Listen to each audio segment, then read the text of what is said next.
Em agosto de 2000, a frota russa do norte enviou seu submarino Kursk ao mar.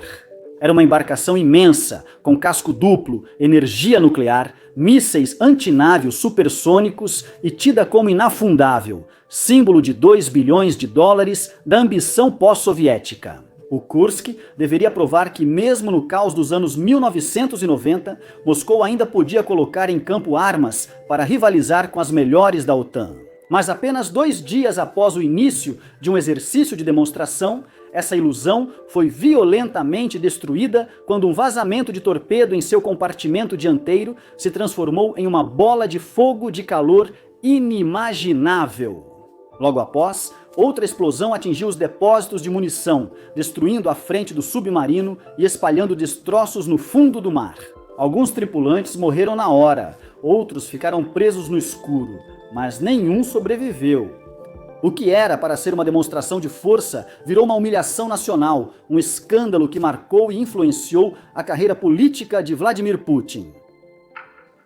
A besta de 2 bilhões, que era a Rússia, nos anos 90, estava francamente à beira do inferno, comandada por um bêbado incompetente chamado Boris Yeltsin. A transição das nações recém-independentes para uma economia de mercado foi um verdadeiro desastre.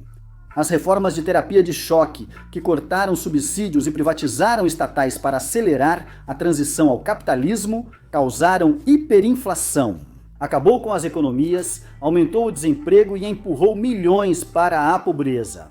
Some-se a isso explosão de corrupção em todos os níveis do governo. Guerras brutais na Chechênia, crise constitucional com bombardeio do parlamento por tanques e mafiosos expandindo operações com quase total impunidade. A ascensão dos oligarcas ocorreu quando ex-líderes soviéticos exploraram falhas nas privatizações para tomar grandes partes da economia.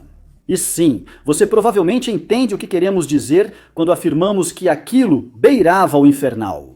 Durante esse período, tanto Boris Yeltsin, em seus raros momentos sóbrios, quanto seu governo, afirmavam categoricamente que a Rússia era uma potência mundial, assim como a União Soviética fora antes. Surge o Kursk, submarino do projeto 949, chamado Classe Oscar II, no Ocidente. Submarino nuclear lança-mísseis de cruzeiro, iniciado em 1990 e comissionado em 1994, antes e após o colapso. Ela era tanto o destaque da Frota do Norte, quanto um símbolo do exército russo da época. Uma herança soviética difícil de manter funcionando.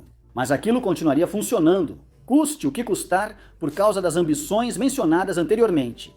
Ela também era enorme, deslocando 24 mil toneladas submersa, de acordo com Alexander Becker e Lars Walder, no resgate do Kursk.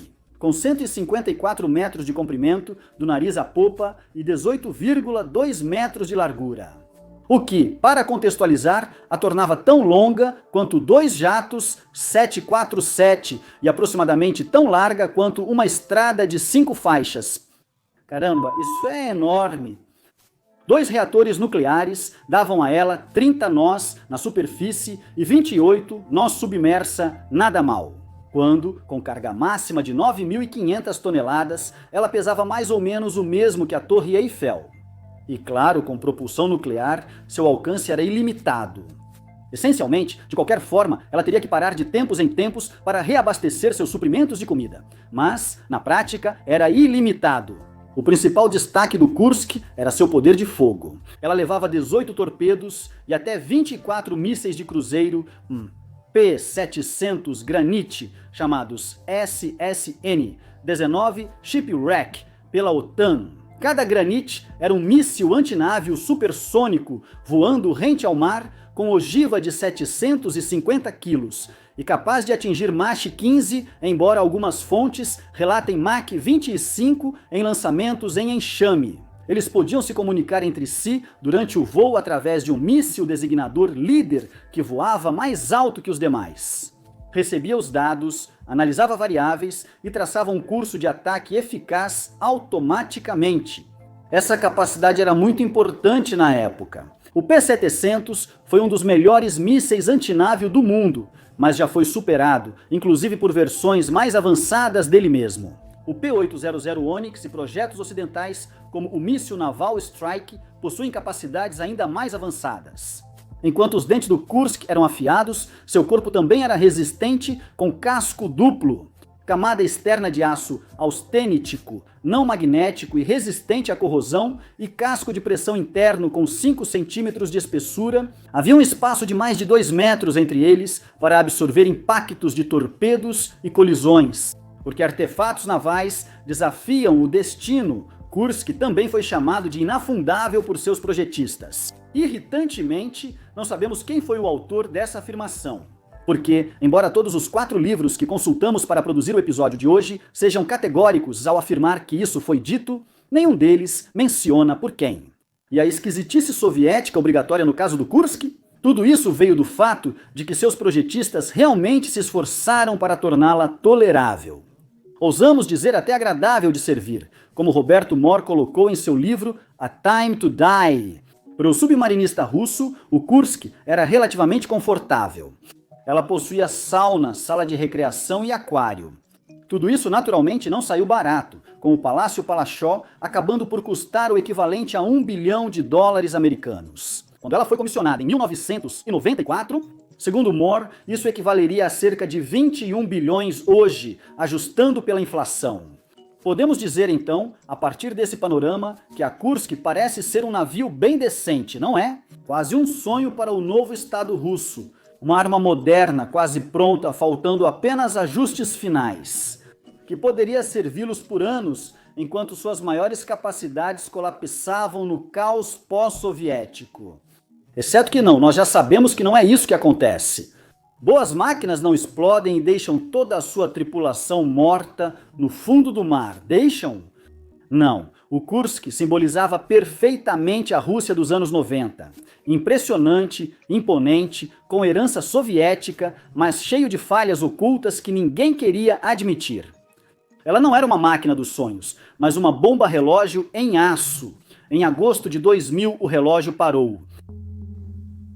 Problemas iniciais. Os sinais já estavam lá, pois Kursk enfrentava muitos outros problemas, além do desastre que causou sua perda e da tripulação naquele dia. O problema mais básico era a manutenção. Quando entrou em operação, a infraestrutura da Frota do Norte já desmoronava. Ela foi comissionada em 30 de dezembro de 1994, menos de 4 anos após o colapso formal da União Soviética, em 31 de dezembro de 1991. O livro de Moore relata como as armas eram carregadas na base naval de Vidiajevo, uma instalação modesta perto das fronteiras com Noruega e Finlândia. Guindastes enferrujados após décadas de uso e torpedos sendo carregados manualmente a bordo, como se os relógios tivessem voltado no tempo, retornando à época de Stalin. As tripulações diziam que as inspeções eram burocráticas, com oficiais aprovando munições, mesmo quando seu estado ou idade mostravam o contrário. O que dizer daquele governo quase inoperante que às vezes nem pagava seus salários? Alguém ia começar a levar a segurança a sério e mandar um cara lá para conferir? Não, claro que não, então. Só assina a droga da papelada e depois volta pro refeitório para relaxar. E aí vieram os incêndios. Os submarinos soviéticos tinham uma longa tradição de pegar fogo do nada. Mesmo antes de Kursk ser lançado em 1957, o M256 explodiu na sala de máquinas no Golfo da Finlândia, incendiou-se e afundou, matando 28 dos 35 tripulantes. Em 1962, o B-37 atracado na base naval de Polaani teve um incêndio elétrico na sala de torpedos. Todos os 11 explodiram e 122 vidas foram perdidas, com a âncora sendo recuperada a quase 2 quilômetros de distância. 5 anos após, o K-3, primeiro submarino nuclear soviético, incendiou-se no Mar da Noruega, causando 39 mortes.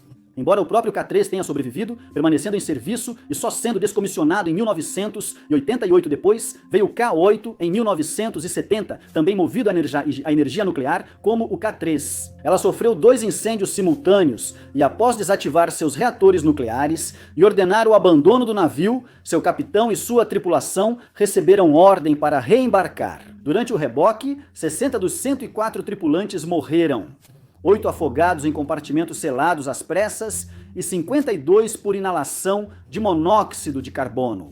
Poderíamos continuar, já que incidentes assim ocorreram constantemente durante o período soviético. Mas a ideia já ficou clara. Porque, como dizem, o fruto não cai longe do pé. Kursk manteve a tradição dos anteriores, como mostra Peter Truscott em seu livro homônimo. Ela sofreu um incêndio elétrico grave em 1994 meses antes de ser comissionada. Assim como vários outros incêndios a bordo e acidentes relacionados ao fogo que foram discretamente registrados na papelada da Marinha e depois enfiados no fundo do arquivo para serem esquecidos, parece seguro, não é? Principalmente, os compartimentos de baterias, dutos de fiação e paióis de armas dela eram os piores nisso. Kursk deveria ser moderna, mas na realidade ela era tão inflamável quanto suas antecessoras e seus sistemas de emergência. Pareciam bons no papel, mas falharam na prática. A boia de emergência da Kursk, projetada para flutuar até a superfície caso ela estivesse em perigo, havia literalmente sido soldada no estaleiro para evitar que fosse acionada acidentalmente. Segundo Moore, as câmaras de escape eram tão mal projetadas que pareciam feitas só para uso com submersível de resgate, não para a fuga da tripulação. Ou seja, se algo desse errado, você ficaria preso até alguém te buscar se viessem. Tudo isso revelava um problema mais profundo. Como Truscott diz, a tradição naval russa era de segredo, negação e exibicionismo. Os problemas não eram reportados para cima, a menos que pudessem ser transformados em uma arma para ser usada contra alguém que estivesse disputando a mesma promoção que você.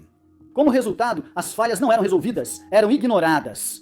O capitão Gennady Lyashin, comandante do Kursk, em sua última viagem, chegou a implorar para que os marinheiros continuassem em serviço, porque entre os frequentes atrasos nos pagamentos e a crescente sensação de que o próprio Kursk era uma espécie de armadilha mortal.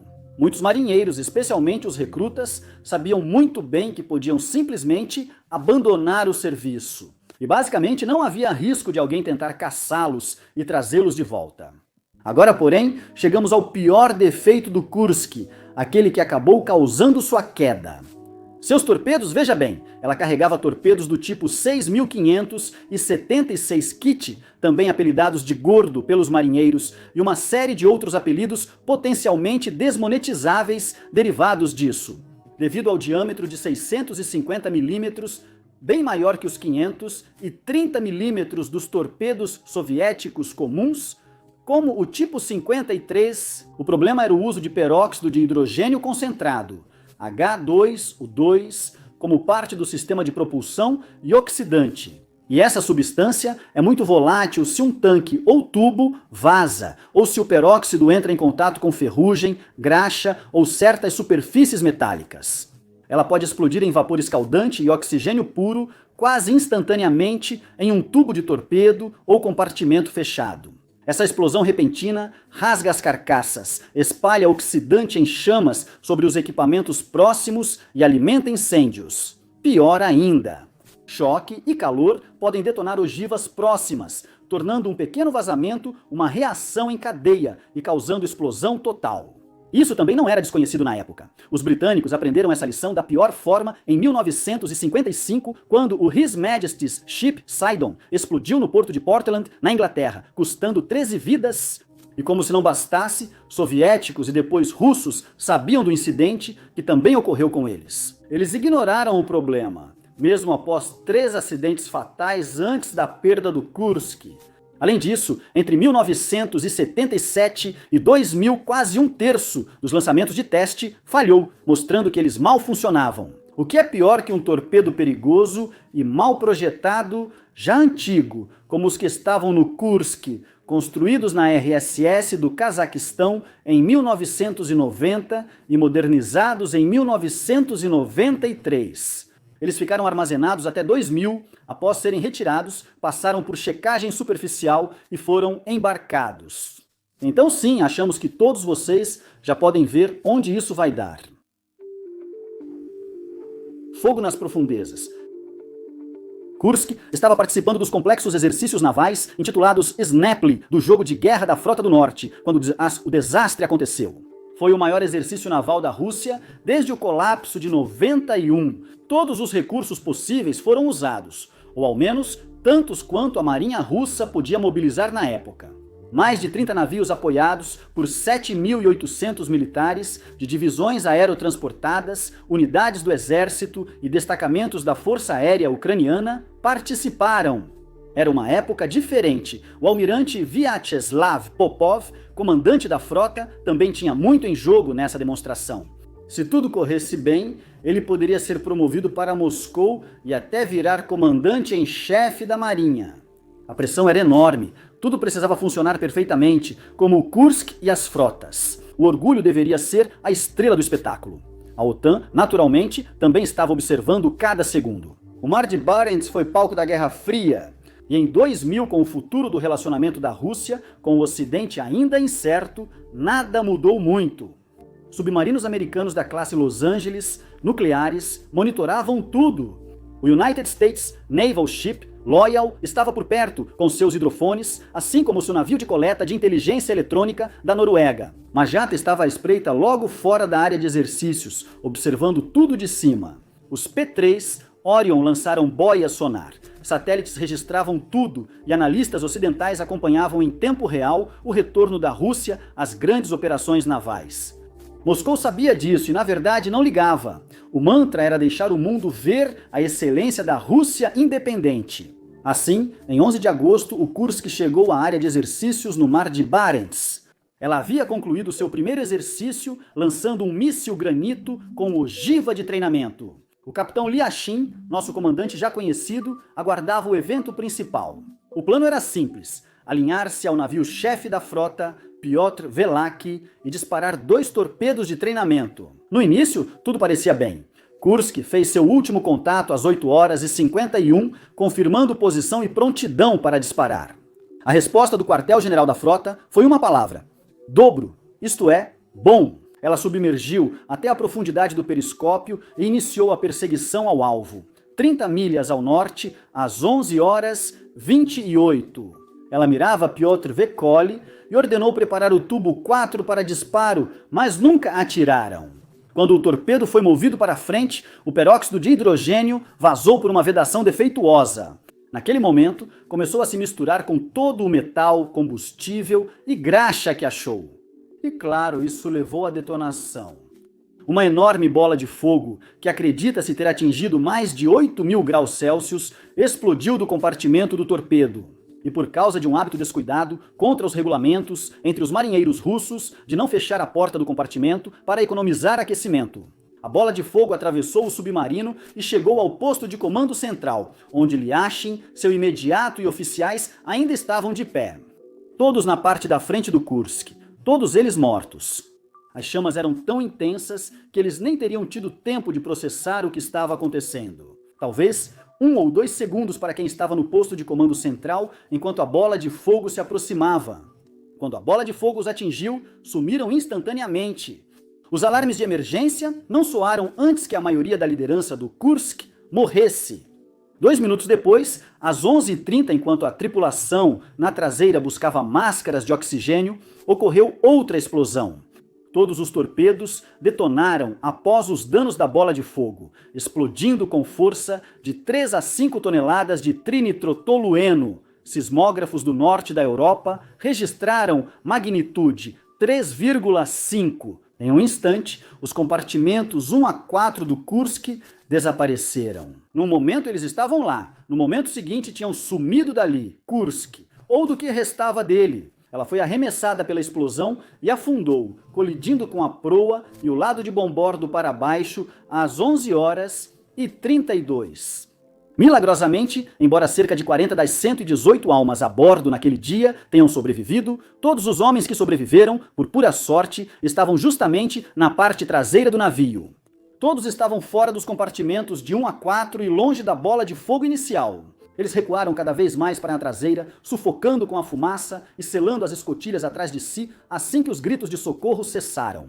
Quando chegaram ao compartimento 9 e último do navio, restavam 23 dos 40 e o capitão-tenente Dmitry Kolosnikov, oficial mais graduado sobrevivente, assumiu o comando. Depois que os surtos iniciais de adrenalina passaram, em algum momento ele rabiscou este bilhete, entendendo claramente que provavelmente não sairia dali com vida. QRSK, olha, te amo. Não se preocupe. Leixa, Misha, saudações e beijos. Mais tarde, às 15h15 na escuridão total, devido à falta de energia, iluminado apenas pelo leve brilho de seu relógio de pulso. Ele acrescentou este adendo mais formal. Está muito escuro para escrever, mas vou tentar. Pelo tato, parece que não há chances. 10:20. Vamos torcer para que alguém leia. Segue a lista das sessões 6, 7 e 8, que foram para o 9º compartimento. Vamos tentar sair. Saudações a todos, não desesperem. Kolesnikov, o suboficial Andrei Boroslov, segundo, escreveu uma carta e a selou em uma garrafa para garantir sua sobrevivência. Pelo que podemos perceber, essa também nunca foi publicada em inglês antes. Só conseguimos encontrá-la vasculhando o Rambler, um agregador de notícias em russo. Minha querida Natasha e nosso filho Sasha, se vocês leem esta carta, é porque eu parti. Eu amo muito vocês dois, Natasha. Me perdoe por tudo. Sasha, seja um homem. Eu te abraço forte. No fim, tentaram tudo para sobreviver. Reuniram comida de emergência, acenderam velas químicas de oxigênio, vestiram trajes de imersão, mas a situação era desesperadora. As baterias descarregadas e cada respiração consumia oxigênio, liberando dióxido de carbono no compartimento. E então, algum tempo depois, especificamente quando, não se sabe, eles tentaram recarregar o oxigênio, mas um cartucho de regeneração reagiu com a água do mar. Um incêndio repentino tomou o compartimento, queimando 3 sobreviventes e consumindo o pouco oxigênio restante. Em menos de 1 minuto, todos no Kursk já haviam morrido. Quando os mergulhadores finalmente abriram a escotilha de polpa 2 meses depois, encontraram corpos amontoados no escuro, alguns ainda com trajes de imersão. A nota de Kolesnikov estava dobrada dentro, sua roupa pressionada junto ao coração. Caos na superfície. O pior é que não precisava terminar assim. Kolesnikov e seus colegas do compartimento 9 poderiam ter sido salvos, mas uma série de erros impediu isso. Para começar a explicar. Lembre-se daquela cultura de esconder problemas que mencionamos antes, quando a notícia chegou ao almirante Popov, de que o Kursk provavelmente havia sido perdido quase que imediatamente. Na verdade, como o silêncio do rádio e a explosão bastante notável deixaram tudo muito óbvio, ele hesitou e adiou por horas, recusando-se completamente a sequer admitir que havia um problema. Muito menos se comprometer com o resgate. Só admitiu a crise depois. Os recursos de resgate da Frota do Norte foram acionados, embora fossem de resgate apenas no sentido mais abstrato. Como os mini-submarinos de resgate da classe Pris da Rússia, vindos dos anos 1980, não eram exatamente o que você chamaria de bem conservados. Por isso, falharam em todas as tentativas de acoplar com as escotilhas de escape do Kursk. Não que isso fosse importar naquele ponto, mesmo que tivessem conseguido acoplar com o Kursk. A hesitação de Popov fez com que todos já estivessem mortos. Enquanto isso, a frota não disse nada às famílias em Vidyaevo, base do Kursk.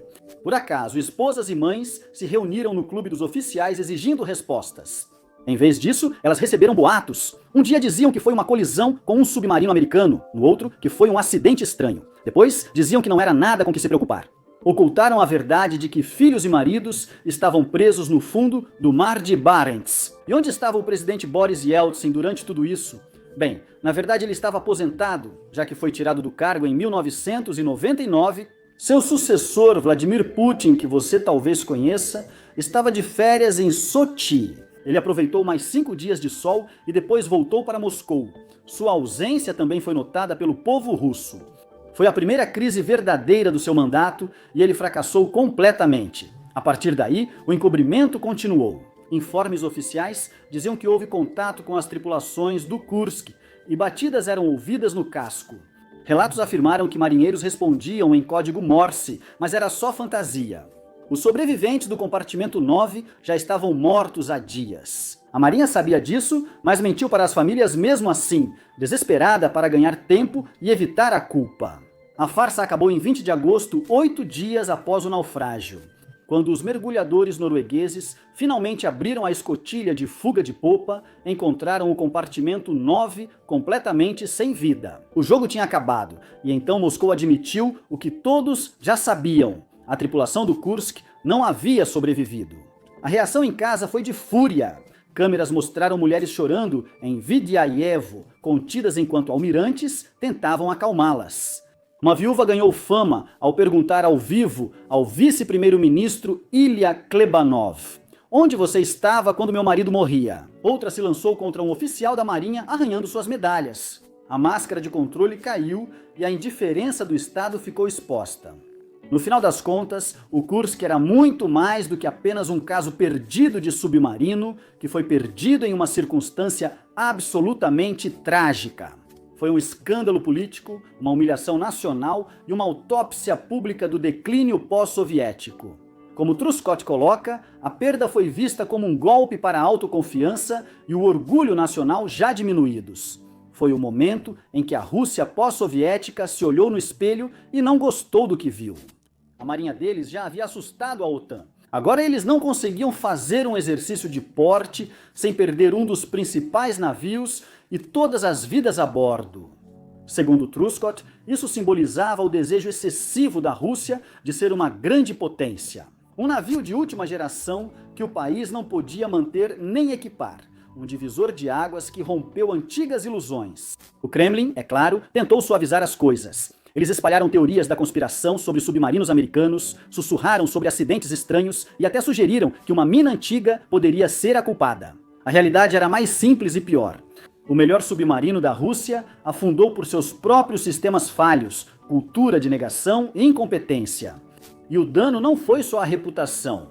Para as famílias que ficaram, as mentiras e a indecisão foram mais cruéis do que as explosões em que seus maridos, irmãos e filhos sufocaram no escuro. Enquanto o almirante enrolava, os ministros mentiam e o próprio presidente se escondia atrás do silêncio. A confiança entre o povo russo e seus líderes se quebrou naquele verão e, para muitos, nunca se recuperou. No entanto, em outro sentido, a morte do Kursk foi formativa. Putin, repreendido por sua resposta desastrosa, aprendeu a lição: nunca mais parecer fraco. Depois ele disse: talvez devesse ter voltado para Moscou. Pelas relações públicas, eu poderia ter mostrado mais vontade de voltar. A outra lição veio logo depois. Para garantir sua base de poder, ele precisava controlar totalmente os principais meios de comunicação independentes da Rússia. Por isso, em menos de 18 meses, o Kremlin passou a controlar efetivamente as 3 principais emissoras de televisão. Assim, o homem forte sem camisa, o operador frio, o comandante decisivo que não tem medo de começar uma guerra, ou seja, a imagem cuidadosamente construída que ele agora apresenta ao mundo. Ela foi, em grande parte, forjada no mar de Barents por um fantasma de aço que continua assombrando a Rússia até hoje.